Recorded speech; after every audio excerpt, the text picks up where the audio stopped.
ಎಲ್ರಿಗೂ ನಮಸ್ಕಾರ. ಪ್ರೀತಿ Krishna inspire YouTube ಚಾನಲ್ಗೆ ನಿಮ್ಮೆಲ್ಲರಿಗೂ ಕೂಡ ಪ್ರೀತಿಯ ಸ್ವಾಗತ.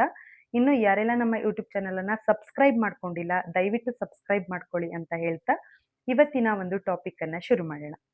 ಅದಕ್ಕೂ ಮೊದಲು ನಾವು ಇಂದಿನ ಒಂದು ತರಗತಿನಲ್ಲಿ ಭುಜದ ನೋವು ಹಾಗೂ ಬೆನ್ನಿನ ನೋವಿಗೆ ಎಷ್ಟೇ ಹಳೆಯ ಬೆನ್ನು ನೋವು ಇದ್ರೂ ಕೂಡ ಸರಳ ವ್ಯಾಯಾಮದಿಂದ ಹೇಗೆ ಭುಜ ಹಾಗೂ ಬೆನ್ನಿನ ನೋವನ್ನ ಸರಳ ರೀತಿಯ ವ್ಯಾಯಾಮದಿಂದ ಪರಿಹರಿಸ್ಕೊಳ್ಬಹುದು ಅನ್ನುವಂಥದ್ದನ್ನ ನಾವು ತಿಳಿಸಿದ್ವಿ. ಅದಕ್ಕೆ ತುಂಬಾ ಜನರ ಒಂದು ಪ್ರತಿಕ್ರಿಯೆ ತುಂಬಾ ಪಾಸಿಟಿವ್ ಆಗಿ ಕೊಟ್ಟಿದ್ದೀರಾ.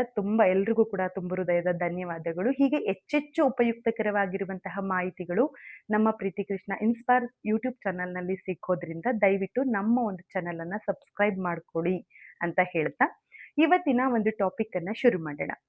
ಇವತ್ತೇನಂತ ಹೇಳಿದ್ರೆ, ಸಾಮಾನ್ಯವಾಗಿ ಯಾರಿಗಾದ್ರೂ ಹೊಟ್ಟೆ ಇದ್ರೆ ತುಂಬಾ ಹೆಚ್ಚೆಚ್ಚು ಗ್ಯಾಸ್ಟ್ರಿಕ್ ಸಮಸ್ಯೆ ಆಗ್ತಾ ಇದ್ರೆ ವಜ್ರಾಸನವನ್ನ ಮಾಡಿ ತುಂಬಾನೇ ಉಪಯುಕ್ತತೆ ಅಂತ ಹೇಳ್ತಾ ಇರ್ತೀವಿ. ಆದ್ರೆ ಸರಿಯಾದ ಕ್ರಮದಲ್ಲಿ ಹೇಗೆ ವಜ್ರಾಸನವನ್ನ ಹಾಕಿ ಕೂರುವಂಥದ್ದು, ಹೇಗೆ ವಜ್ರಾಸನದಿಂದ ಹಲವಾರು ಸಮಸ್ಯೆಗಳಿಗೆ ಪರಿಹಾರವನ್ನ ಕಂಡುಕೊಳ್ಳುವಂಥದ್ದು ಅನ್ನೋದನ್ನ ನಾವಿವತ್ತಿಲ್ಲಿ ತಿಳ್ಕೊಳ್ಳೋಣ. ಹಾಗಿದ್ರೆ ಶುರು ಮಾಡೋಣ. ಇಲ್ಲಿ ಮೊದಲಿಗೆ ಏನಂತ ಹೇಳಿದ್ರೆ, ನಮಗೆ ಒಂದು ಅಥವಾ ಎರಡು ಸಮಸ್ಯೆ ಅಲ್ಲ, ಬಹುಶಃ ನನ್ಗೆ ಕೇಳೋದೇ ಆದ್ರೆ ಒಂದು 5ರಿಂದ 10 ಸಮಸ್ಯೆಗೆ ಈ ವಜ್ರಾಸನ ಒಂದೇ ಪರಿಹಾರವನ್ನ ನೀಡ್ತದೆ ಅಂತ ನಾನು ಹೇಳ್ತೀನಿ. ಯಾಕೆ ಅಂತ ಹೇಳಿದ್ರೆ, ನೋಡಿ, ನಮ್ಮ ತೊಡೆಗಳಲ್ಲಿ ಬಲ ಕಮ್ಮಿ ಆಗಿದೆ ಅಂತ ಏನಾದ್ರೂ ಅನ್ಸ್ದಾಗ ವಜ್ರಾಸನವನ್ನ ಮಾಡ್ಬೋದು. ಹೊಟ್ಟೆ ಊದ್ಕೊಳ್ತಾ ಇದೆ, ನಾವು ತಿನ್ನೋದಿಷ್ಟೇ ಆಹಾರ ಆದ್ರೆ ತುಂಬಾ ಹೊಟ್ಟೆ ಊತ ಬರ್ತಾ ಇದೆ, ಏನ್ ಮಾಡೋದು? ಗ್ಯಾಸ್ಟ್ರಿಕ್ ಸಮಸ್ಯೆ ಆಗ್ತಾ ಇದೆ, ಏನ್ ಮಾಡೋದು? ವಜ್ರಾಸನವನ್ನ ಹಾಕಿ ಕೂರೋದ್ರಿಂದ ಆ ಸಮಸ್ಯೆಗೆ ಪರಿಹಾರ ಸಿಗ್ತದೆ. ಹಾಗೂ ನಮಗೆ ಉಸಿರಾಟದ ಕ್ರಿಯೆ ನಮಗೆ ಆಗ್ತಾ ಇಲ್ಲ ಅಂದ್ರೆ, ಒಂದ್ ಸ್ವಲ್ಪ ದೂರ ನಡೆದ್ರೂ ಕೂಡ ಏದುಸಿರು ಬರ್ತಾ ಇದೆ, ಏನ್ ಮಾಡ್ಬೇಕು? ಸರಳ ವಜ್ರಾಸನವನ್ನ ಹಾಕಿ ಕುಳಿತುಕೊಳ್ಳೋದ್ರಿಂದ ಖಂಡಿತವಾಗ್ಲೂ ಕೂಡ ಆ ಒಂದು ಏದುಸಿರಿನ ಸಮಸ್ಯೆ ಕೂಡ ನಮಗೆ ಕಮ್ಮಿ ಆಗ್ತದೆ. ಹೀಗೆ ಇಷ್ಟೊಂದು ಚಮತ್ಕಾರವಾಗಿರುವಂತಹ ಒಂದು ಸರಳ ವ್ಯಾಯಾಮದಿಂದ ಇಷ್ಟೊಂದು ಲಾಭಗಳು ಸಿಗೋದಾದ್ರೆ ನಾವು ಯಾಕೆ ವಜ್ರಾಸನವನ್ನ ಮಾಡಬಾರ್ದು?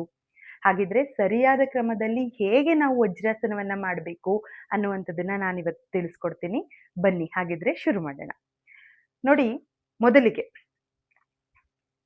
ಎರಡು ಕಾಲುಗಳ ಈ ಹಿಮ್ಮಡಿಗಳ ಮೇಲೆ ನಾವು ಕುಳಿತುಕೊಳ್ಬೇಕಾಗುತ್ತೆ.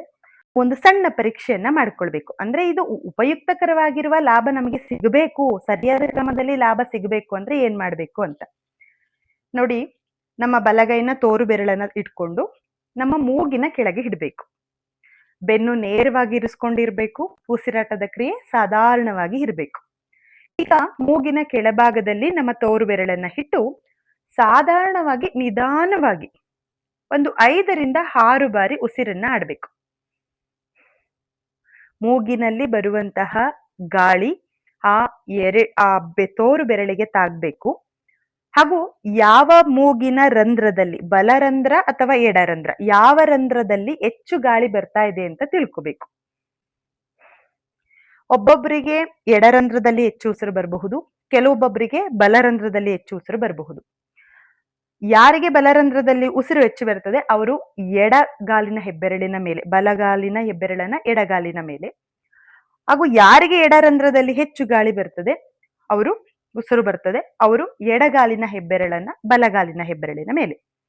ಈಗ ಕೆಲವೊಬ್ಬೊಬ್ರು ಹೇಳ್ಬೋದು, ನಮಗೆ 2 ರಂಧ್ರಗಳಲ್ಲಿ ಸಮಾನವಾಗಿ ಉಸಿರು ಬರ್ತಾ ಇದೆ, ನಾವ್ ಏನ್ ಮಾಡ್ಬೇಕು ಅಂತ ಕೆಲವ್ರು ಕೇಳಬಹುದು. ಆಗ ಅವರು, ನೀವು ಯಾವುದೇ ಹೆಬ್ಬೆರಳಿನ ತಾಗಿಸುವ ಅವಶ್ಯಕತೆ ಇಲ್ಲ, ಬದಲಿಗೆ 2 ತಾಗಿದ್ರೆ ಸಾಕು, ಒಂದ್ರ ಮೇಲೆ ಒಂದು ಹಾಕುವ ಅವಶ್ಯಕತೆ ಇಲ್ಲ, ಹೀಗೆ ಹಾಕುವ ಅವಶ್ಯಕತೆ ಇಲ್ಲ. ಹೀಗಾಗಿದ್ರೆ ನಾವು ಹೇಗೆ ಮಾಡ್ಬೇಕು? ಶುರು ಮಾಡೋಣ ಬನ್ನಿ. ನೋಡಿ, ನೇರವಾಗಿ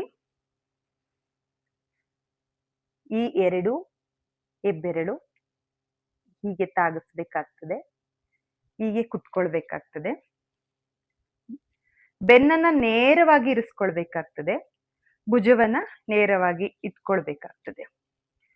ಹೀಗೆ ನೇರವಾಗಿ ಇಟ್ಕೊಂಡು ಇದರ ಲಾಭ ಹೆಚ್ಚು ಬರ್ಬೇಕು ಅಂತ ಹೇಳಿದ್ರೆ ಏನ್ ಮಾಡ್ಬೇಕು? ಹೀಗೆ ಸಾಧಾರಣವಾಗಿ ನೀವು ಕೈ ಮೇಲೆ ಕೈ ಹಾಕಿ ಸಾಧಾರಣವಾಗಿರುವ ಉಸಿರಾಟದ ಕ್ರಿಯೆಯನ್ನ ನಡೆಸಬೇಕು. ನಿಮಗೆ ಮೊದಲನೇ ದಿನ 2 ನಿಮಿಷ ಆಗಬಹುದು, 3ನೇ ದಿನ 3 ನಿಮಿಷ ಆಗಬಹುದು.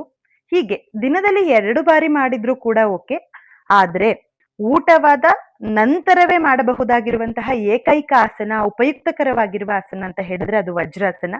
ಹಾಗಾಗಿ ನೀವು ದಿನದಲ್ಲಿ 2 ಬಾರಿ ಅಥವಾ 3 ಬಾರಿ ನಿಮಗೆ ಸಮಯವಿದ್ರೆ ಖಂಡಿತವಾಗ್ಲೂ 3 ಬಾರಿ ಮಾಡಿದ್ರು ಕೂಡ ನಿಮಗೆ ಎಷ್ಟು ನಿಮಿಷಗಳ ಕಾಲ ಸಾಧ್ಯವಾಗ್ತದೆ ಅಷ್ಟು ನಿಮಿಷ. ಈಗ ನಮಗೆ ಕೂರೋದಕ್ಕೆ ಸಾಧ್ಯವಾಗೋದಿಲ್ಲ, ನಾವೇನ್ ಮಾಡ್ಬೇಕು ಅನ್ನೋಂಥವ್ರು ಈ ತರ ಮೃದುವಾಗಿರುವಂತಹ ಒಂದು ದಿಂಬಿನ ಸಹಾಯ ಅಥವಾ ಮೃದುವಾಗಿರುವ ಒಂದು ಬಟ್ಟೆಯ ಸಹಾಯದಿಂದ